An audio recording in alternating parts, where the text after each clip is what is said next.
जयंती महोत्सव एवं मेला में आए हुए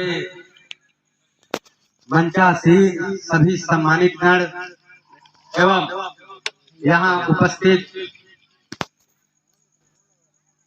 पिता तुल बुजुर्गों, नौजवान साथियों, माताएं बहनों, नन्हे मुन्ने बच्चों,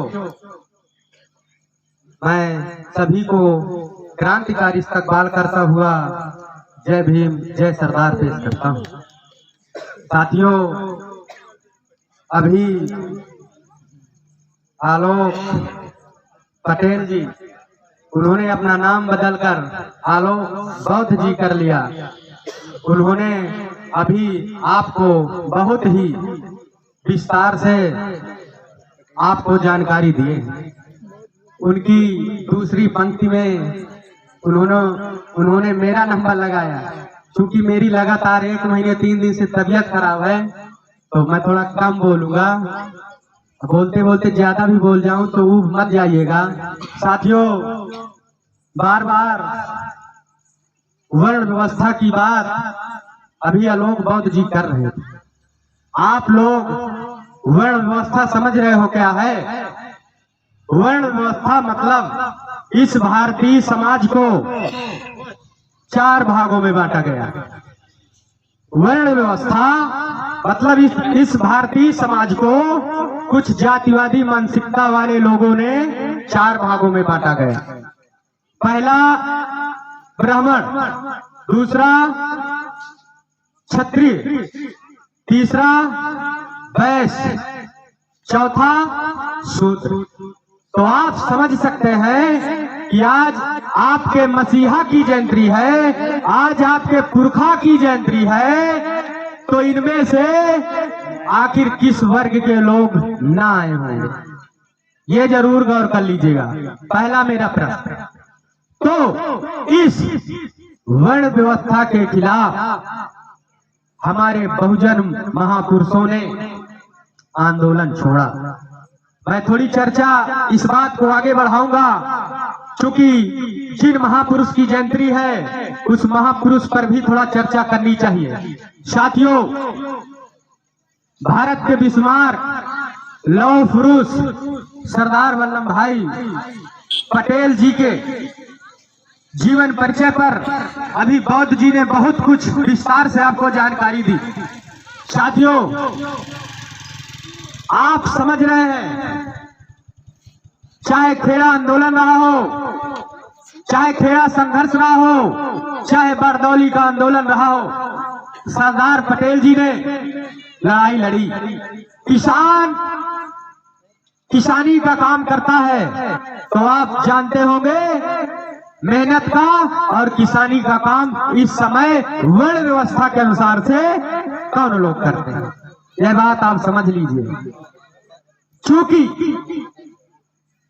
मेहनत का काम हमेशा वर्ण व्यवस्था के चौथे पायदान वाले लोग करते हैं, और वर्ण व्यवस्था के अनुसार ऊपर के तीसरे पायदान वाले लोग हमेशा तुम्हारा शोषण उत्पीड़न करके अपना भरण पोषण करते हैं।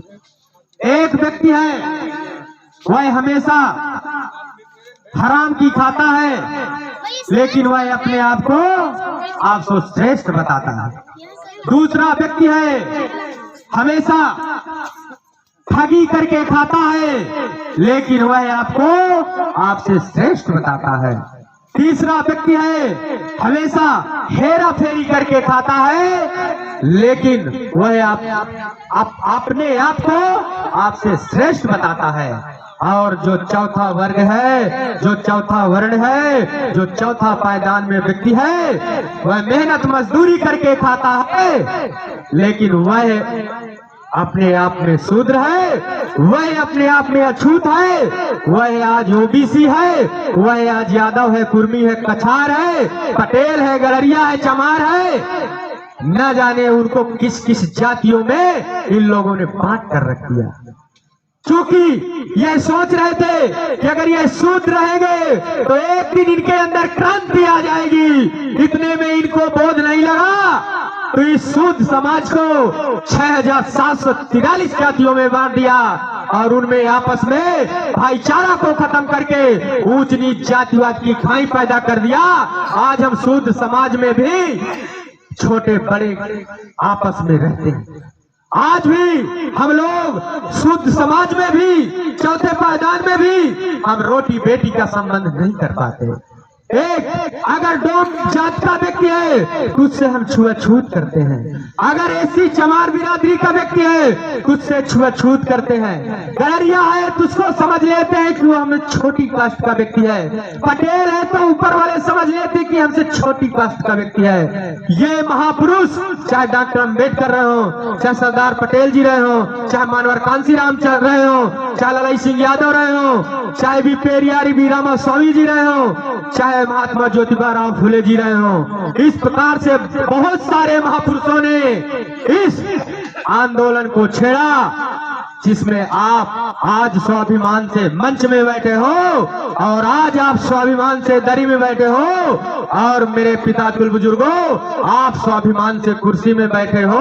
वरना इस देश की, इस भारतीय समाज की उस व्यवस्था में, जिस व्यवस्था में हम लोग जी रहे हैं, जब संविधान लागू नहीं था तो कुर्सी में बैठने का किसी को अधिकार नहीं था। यह बात आप लोग समझ लीजिए।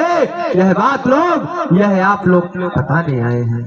साथियों, इस तरह के कार्यक्रम से, इस तरह के मंचों से हम अपनी बात को आप तक पहुंचा पा रहे हैं। नहीं, आप समझिए 1950 के पहले किसी को बोलने का अधिकार नहीं था, संपत्ति रखने का अधिकार नहीं था, खड़े होने का अधिकार नहीं था, अच्छे अच्छे कपड़े पहनने का अधिकार नहीं था। आज आप लोग देखते होंगे कि अच्छे अगर आप कपड़ा पहन ले, अच्छी 4 पहिया में घूम ले, तो जो दूसरे लोग घूमते हैं उनकी गाड़ी, उनके शर्ट पैंट देख के तुम्हारा खून नहीं जलता।